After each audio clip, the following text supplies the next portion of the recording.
Shh. You're watching OTN, the Obscured Truth Network. Get the Fed! Get the Fed! Get the Fed! Get the Fed! Get the Fed! Get the Fed! Get the Fed! Get the Fed! Hey, I want to talk to the workers up there on the parapet. The ones smoking cigarettes and just jump back. You're with the American people, we know that. But understand, ask the workers inside.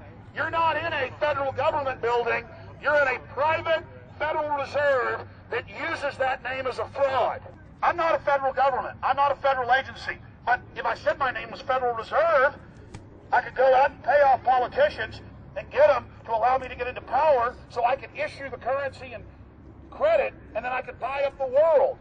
That's what these criminals have done. The Federal Reserve is totally private, and Ellen Greenspan 2 weeks ago on PBS on Lair NewsHour said, Ellen Greenspan 2 weeks ago on Lair NewsHour said, on record, that they are above the law, the Congress, the President, everyone. The former Federal Reserve Chairman on the Lair NewsHour a few weeks ago came out and said, we are above the law, Congress, the President, no court can do anything. We run America. Think of the arrogance of a private group of banks that have bankrupted the nation by design so they can repo the country. A private group of banks that loaned us our own money back are telling us they're above the law. You are not above the law, criminals. Appreciate you guys, too. And this is going to hurt all your families. All the police officers here, the camera people here, everybody's, who's here to cover this needs to know that that's why we're here. So we're going to go ahead and let them know that we're not their slaves. The Federal Reserve is a run-for-profit private organization. This is everything. Instead of our economy being about goods and services and real products and manufacturing, it's all about these guys, the private Federal Reserve that masquerades as a government entity who controls the issuance of currency and credit.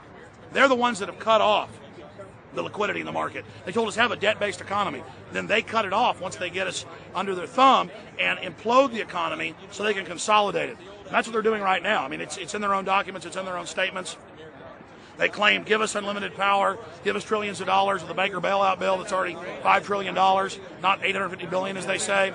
And we'll get the economy going, but they're hoarding the money and buying up other banks that aren't part of the Federal Reserve, buying up insurance companies, buying up roads, infrastructures, media empires, defense contractors. What the banks do is they implode an economy by cutting off credit, and then once things really fall to a low, and they know the low because then they buy everything up and start then putting more money back into the economy, and then they build it back up. So they build us up and then shear us, build us up and shear us. And they're getting ready. All over the world, they're always shearing some country, imploding it. Comes out in their own IMF and World Bank documents. That's just the foreign arm of the same cartel. Yeah, what they do is they make you think Clinton's evil in running things. Then, oh, Bush will save us. And then, oh, Bush was evil. Now we'll be saved by Barack Obama, but he's just a puppet. But as we get deeper into this phase, when they implode the economy, they have all the money and all the control. But they also like to pose as the savior. So Obama is meant to be the savior during the Depression, and he'll save us with a 1 million person, he said, is bigger than our military, domestic spy force, a 3 million person environmental spy force. So giving people these jobs to be government bureaucrats and spies to go out and manage the other 290-something million Americans.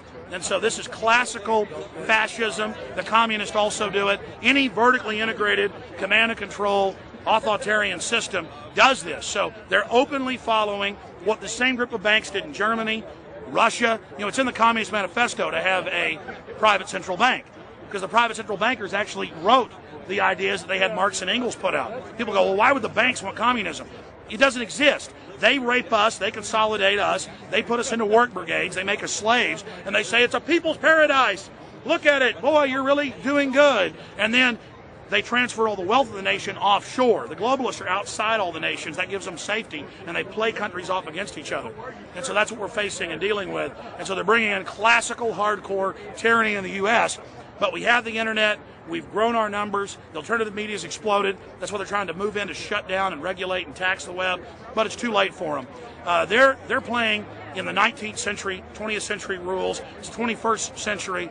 the century of resistance to tyranny. And so it's going to be one hell of a fight. Everything depends on exposing these people. Everything depends on showing the people that this is the New World Order. This is the criminals. We're dealing with the king rats here, the people that are carrying out tyranny worldwide. And either they fall or we fall. Either worldwide darkness and a new age of tyranny and oppression and with a scientific overlay, or a new age of liberty and freedom and a new renaissance. The choice is the people's out there. Okay, we can tell you what's going on. You can check it out for yourself and find out it's true. But don't wait. Investigate now. Get involved now. Go out there and reach out now. We don't have time. If you're looking for the solution, look in the mirror. Look right into the mirror, because you out there, men, women, old, young, black, white, doesn't matter. It's going to be up to you if they win or if liberty succeeds and the people have a chance of having any future. These are cold-blooded eugenicists. These are cold-blooded people who think they're God, think that they're our masters, that think that we're animals. These are the guys that funded Lenin and Stalin and Hitler and Mao. These are the guys, it's all on record, that bankroll this stuff. They are hardcore vicious, and they must be resisted.